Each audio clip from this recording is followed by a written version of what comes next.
여호수아서 13장부터 17장까지는 루벤, 갓, 므낫세, 유다, 에브라임 5개의 지파가 분배를 받는 이야기를 들려주고 있고요. 이제 몇 개의 지파가 남았나요? 7개가 남았죠. 그래서 여호수아서 18장과 19장은 나머지 7개 지파가 분배받는 이야기를 우리에게 들려주고 있습니다.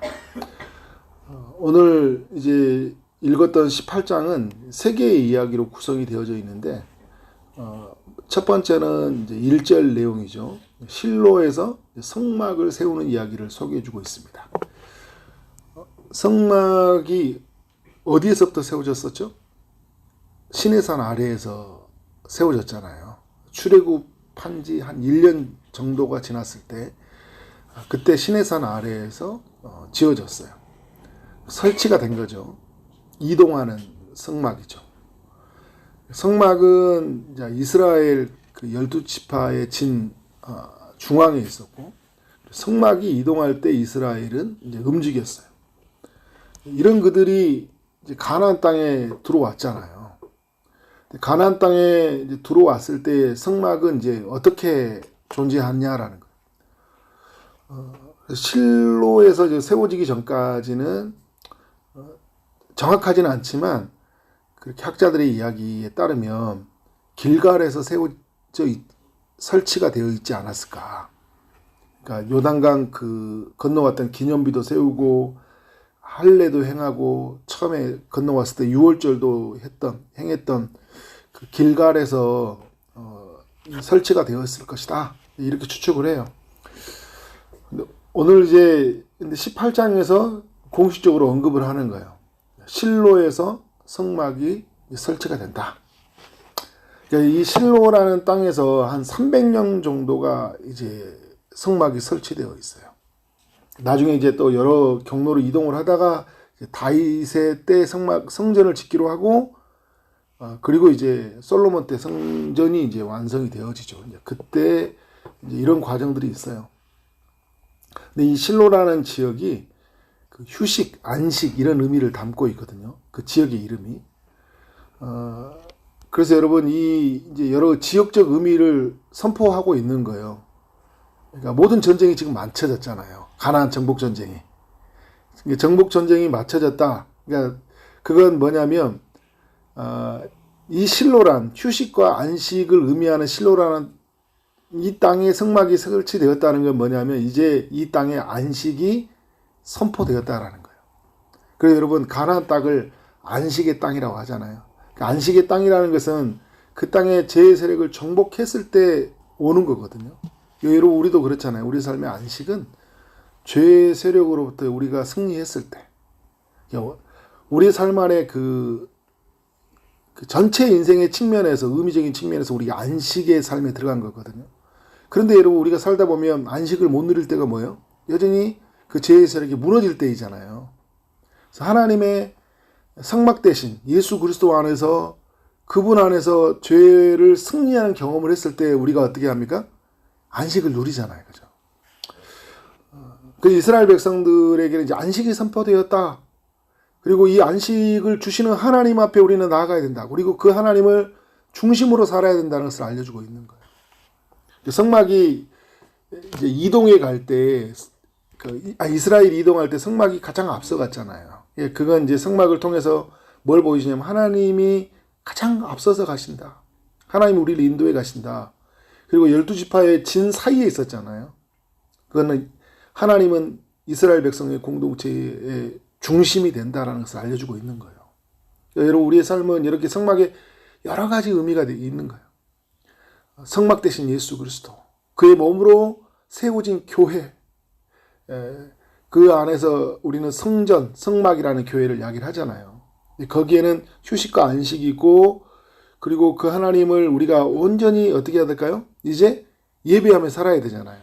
실로에 세워져 있는 성막을 통해서 하나님을 예배하며 살아가듯이 우리는 그 예수 그리스도로 세워진 영원한 몸 안에서 우리는 하나님을 예배하며 살아야 되거든요. 그래서 예배하며 살아간다는 것은 단순히 어떤 의식적인 형식적인 것으로 드려진다는 그 의미 이상이에요. 우리의 삶 전체가 하나님의 중심으로, 하나님의 우선으로, 하나님 안에서 그를 통하여 그분을 높이고 그런 삶으로 우리가 나아가야 된다는 것을 이제 우리 알려주고 있는 거죠. 그래서 여러분, 우리가 이 사실을 잊어버리면 안 되는 거예요. 특별히 이스라엘 백성들에게 이 성막이 세워졌다는 것은 이스라엘은 이 안식과 휴식을 주시는 하나님, 삶을 이동해 가고 우리의 중심이 되신 하나님을 우리가 온전히 예배하는 자로 부름받았다. 실로에 세워놓으면서 그걸 선포하는 거예요. 우리도 여러분 이걸 놓치면 안 되죠. 우리는 하나님 앞에 예배하는 자로 부름받았다. 우리를 구원하신 이유는 우리를 하나님이 예배하도록 하시기 위해서. 여러분, 우리는 늘 하나님을 예배해야 돼요. 그런 삶으로 나아가길 원합니다. 이제 두 번째 이야기는 2절부터 그 10절까지 10절까지 이야기죠. 10 몇 절까지죠? 10절까지 이야기를 우리가 알려주고 있는데, 아니죠. 이렇게 지금 11절, 20절까지 이야기죠. 20절까지 이야기입니다. 이제 그건 뭐냐면, 7지파가 이제 분배를 받지 못했죠. 그래서 이 땅을 이제 분배하는 계획을 세우는 이야기를 우리에게 들려주고 있는데, 그 3절을 통해 알 수 있는 건 뭐냐면, 그 7지파에게 땅을 분배하는 일이 지금 늦어지고 있다라는 거예요. 그러니까 지금 여호수아가 책망을 하잖아요. 너희 조상 하나님 여호와께서 너희에게 주신 땅을 점령하러 가기를 어느 때까지 지체하겠느냐. 그러니까 이미 가나안 땅은 정복이 되어졌어요. 그러니까 큰 전쟁에 승리를 했다. 그래서 31명, 동편 땅 2명, 총 33명의 왕들이 다 죽임을 당했잖아요. 전쟁은 승리를 했어요. 근데 부분적으로 정복되지 않는 여러 지역이 있는 거잖아요.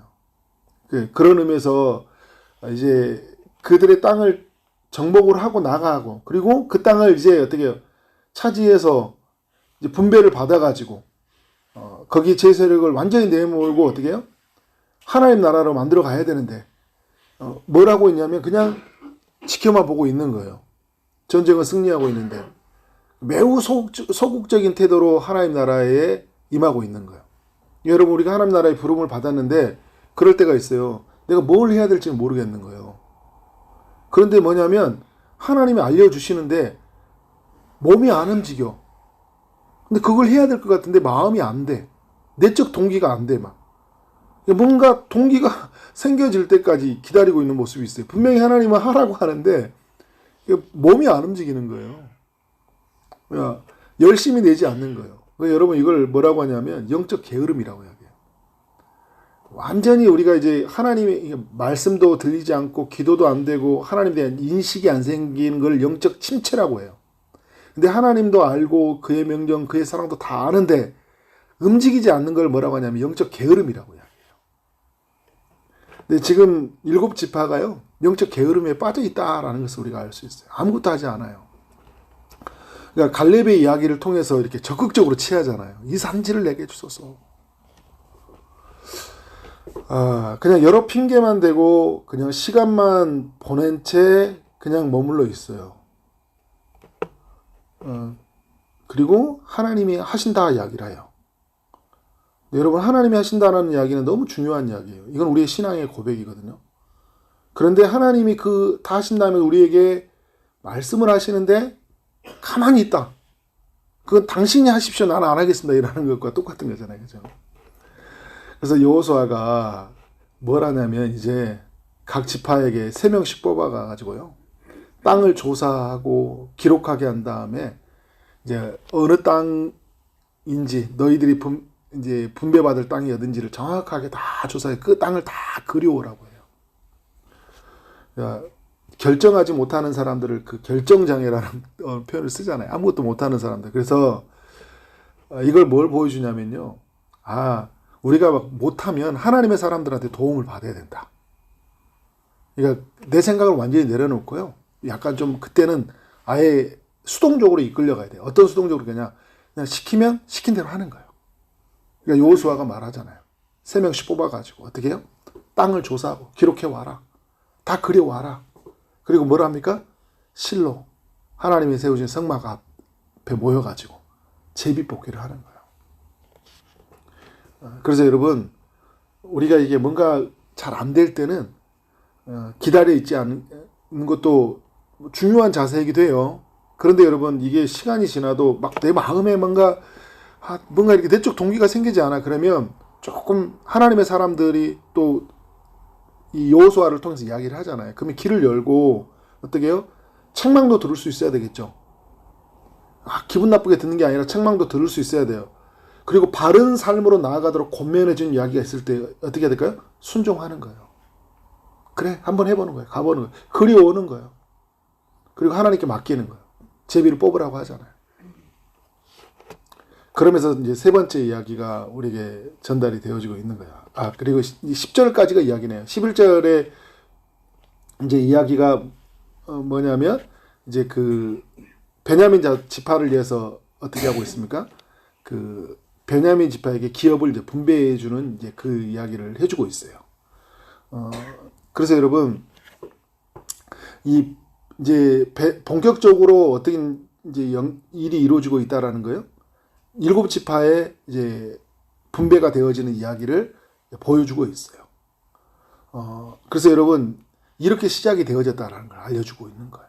그럼 이렇게 분배를 받은 이제 지파에 있는 사람들은 어떻게 할까요? 적극적으로 그 땅에 나아가서 자기가 해야 될 일을 하는 거예요. 그 땅의 거미들을 쫓아내고 그리고 하나님 나라를 세우고 가는 거예요. 그런 이야기가 우리의 삶으로 남겨져야 된다라는 것을 우리 여호수아 18장이 우리에게 교훈해 주고 있습니다.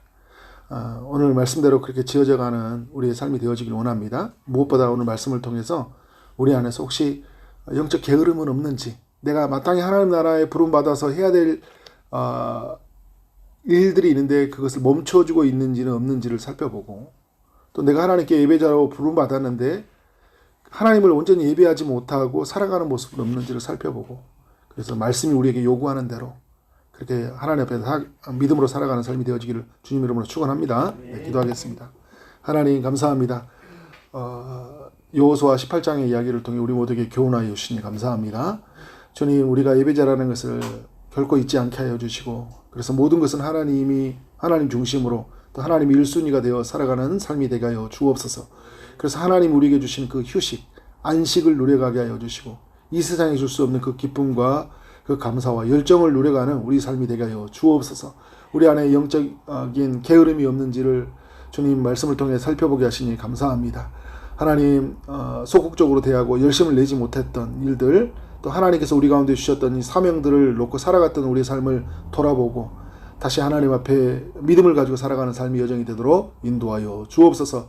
주님, 오늘도 주님의 응답하심을 기대하는 이들이 있습니다. 특별히 아픔 중인 이들에게 주님이 찾아가시고 피 묻은 손으로 안수하심으로 깨끗하게 나음 얻을 수 있도록 역사하여 주옵소서. 마땅한 일터를 허락하시고 마땅한 배우자와 또 하나님께서 결혼한 자녀들 위에는 태문을 여시고 임신하는 역사가 있게 하여 주시고, 또 출산을 준비하는 자녀 주님께서 친히 함께 하셔서 보호하여 주옵소서. 또 시험의 결과를 준비하는 하나님의 백성들 위해 함께 하여 주시고 은혜 베풀어 주옵소서. 오늘도 하루도 크고도 놀라운 일들로 우리 삶 가운데 역사하실 하나님께 모든 영광을 올려드리며 예수 그리스도 이름으로 기도를 싸움나이다. 아멘.